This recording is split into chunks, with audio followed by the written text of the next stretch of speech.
Olá, seja sempre muito bem-vindo, bem-vinda a este canal que busca ser sempre interativo, participativo, diretamente de Dois Córregos, interior de São Paulo. Peço licença para falar com você, onde quer que você esteja me vendo.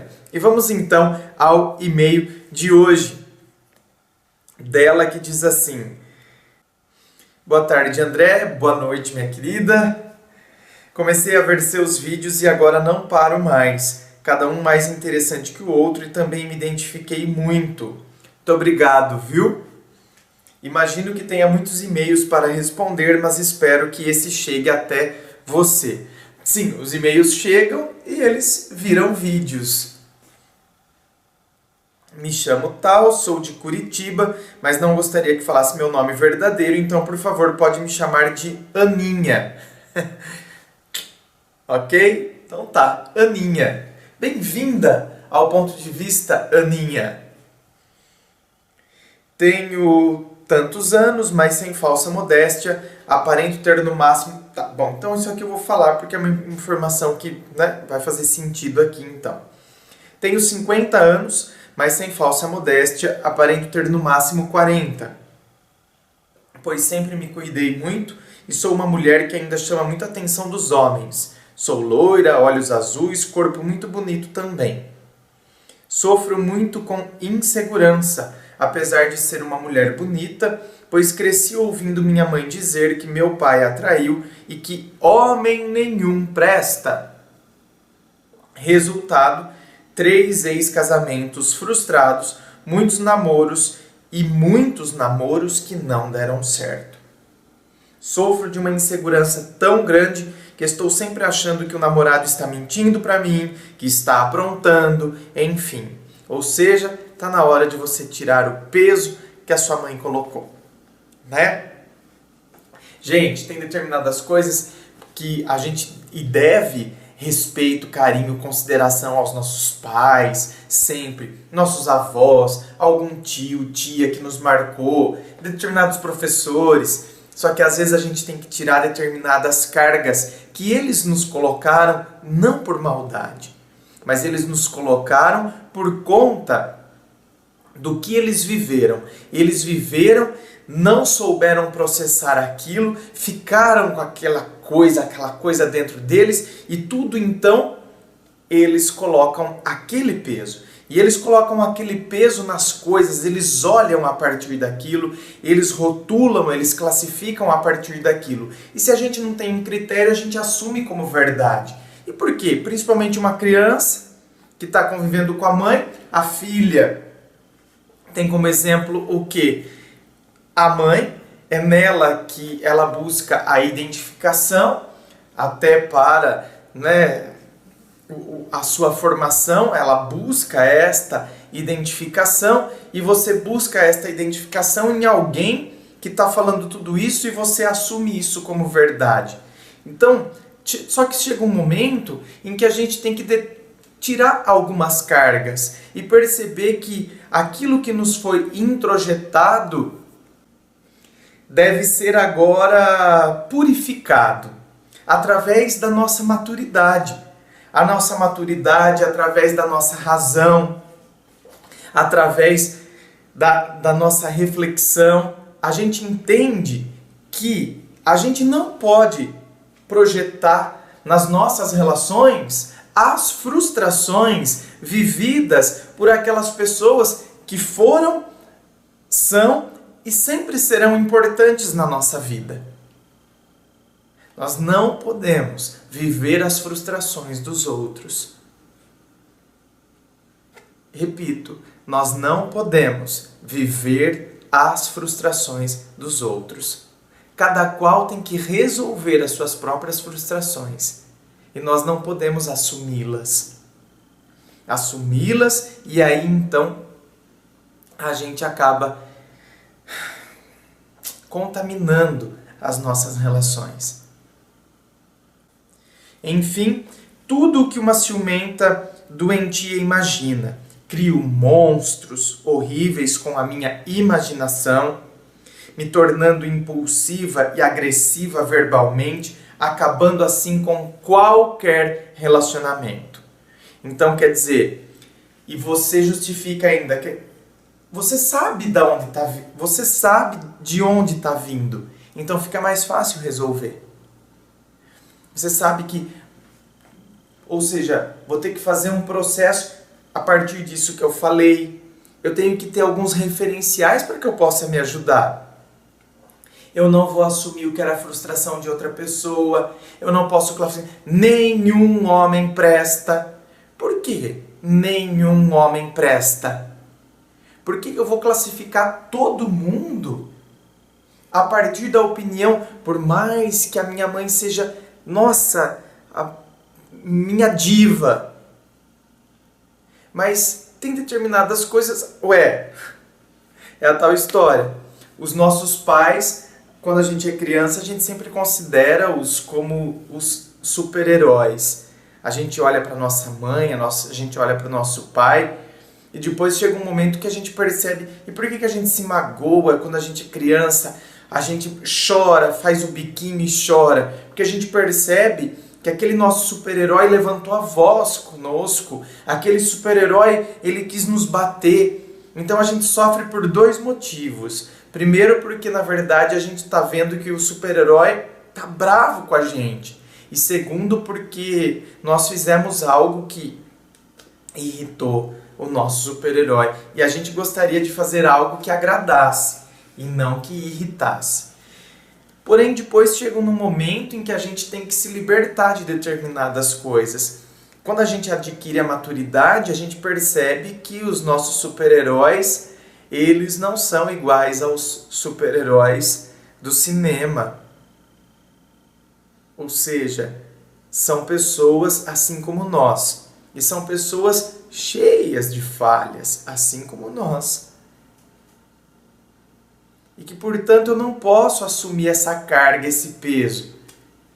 E assumir, então, a doutrina e o dogmatismo da minha mãe. Nenhum homem presta. E a partir daí eu ajo a partir desse princípio, a partir desta premissa, a partir desse pressuposto, eu já parto rotulando e eu deixo então a minha imaginação, a minha insegurança tomar conta, porque eu vi alguém sofrer, eu vou sofrer. Porque o que aconteceu com ela vai acontecer comigo. Então, quer dizer, eu já parto do princípio de que as pessoas estão me aprontando comigo, estão mentindo, estão fazendo coisas horríveis, porque na verdade elas querem me enganar e elas querem me fazer sofrer. Então eu já parto para a impulsividade, para a agressão verbal. Claro, e eu acabo afastando todas as pessoas, porque as pessoas vão me rotular como louca. Nossa, mas, eu tava ali, tava de boa, tava sentado tomando uma caipirinha, tal, já chegou falando com quem tá... Conheci uma pessoa pelo Face, temos um amigo em comum, ele começou a me mandar mensagem, quando vi a foto dele nem dei bola, pois vi que era muito novo. Mas ele insistiu no contato e acabei conversando com ele, pois ele só tem 20 anos de idade. Nossos papos eram tão bons que fomos nos interessando mais e mais um pelo outro a cada dia, até que um dia nos encontramos pessoalmente. Ele mora em Santa Catarina e eu fui para lá num domingo. Ficamos juntos e foi muito bom. A partir daí, essa relação só crescia cada vez mais. Esse sentimento faz uns 3 meses isso. A família dele deu a maior força para ficarmos juntos. Ele fala até em casamento. Colocou no Face que estava namorando, com fotos nossas e tudo, mas eu nunca assumi ele no meu Face e nem para ninguém. Porque tenho vergonha, somos de mundos totalmente diferentes. Não desmerecendo ele, jamais. Apenas falando a realidade. Eu tenho um excelente emprego, sou assessora de... Tá, nem vou especificar do que você é assessora, tá? Porque senão aí identifica muito. Sou assessora, Fiz quase 3 anos de direito, fui casada com 3 homens que tinham dinheiro, meu pai nos deu uma vida de conforto também. Ele não terminou o 2º grau, não tem emprego fixo, faz limpeza de carros e o pior, foi traficante de drogas e chegou a participar de alguns assaltos a banco. Isso com uns 17 anos, ele mesmo me contou isso. Disse que não está mais nessa vida. Fui algumas vezes para a cidade dele e ficamos juntos, mas quando eu voltava para casa, me batia uma insegurança enorme, pois ele fala em casamento, que eu sou a mulher da vida dele, mas minha família e amigos, claro, nem imaginam que ele fazia essas coisas, mas só pela diferença de idade não aprovam a relação e eu não tinha coragem de assumir ele para ninguém aqui. Terminei com ele nesses 3 meses umas 4 ou 5 vezes. Por ciúmes da minha parte, por ele ser mais novo, mas ao mesmo tempo porque sabia que essa relação não tem futuro. Bom, então aqui está a chave de leitura do seu problema. Se a relação não tem futuro, por que eu invisto numa coisa que não tem futuro? Se tem todos esses problemas, essa diferença de idade de 30 anos, e se tem muitas outras diferenças além da diferença de idade, e são coisas que no fim das contas pesam e pesam bastante, e se nesse resumo e na síntese de tudo, quando você coloca aí na balança, você chega nessa frase: não temos futuro. Essa relação não tem futuro. Então por que eu vou investir numa coisa que não tem futuro? Por que eu vou continuar alimentando um sentimento dentro de mim em algo que eu sei que não tem futuro? Mas ele me procurava e eu voltava porque gosto muito dele. Agora terminei novamente, alegando que não daríamos certo pela nossa diferença de idade. Ele relutou um pouco, mas disse que não aguentava mais eu terminar com ele. Isso foi no sábado agora, parece que se conformou. Eu disse que preciso de um homem da minha idade e ele deveria encontrar uma menina da idade dele. Gosto dele e sinto saudades, mas o que devo fazer? Viver essa relação ou terminar definitivamente? Pois, apesar de gostar dele, não me vejo no futuro ao seu lado. Então, tá aqui, tá respondido então, não é? Já tá respondido. Gente, veja bem. Eu gosto, tal. Tá, a gente sente a gente desenvolve um sentimento, tem alguma afinidade, tem às vezes tesão, por uma pessoa.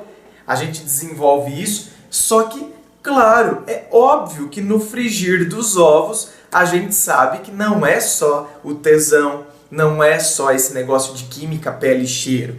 Tem química, tem pele, tem cheiro e depois tem outros tantos fatores que aparecem e que no final das contas a gente sabe que acabam pesando e que vão se transformar em fatores que vão fazer uma diferença substancial na saúde e no vigor desta relação, com o passar do tempo, então.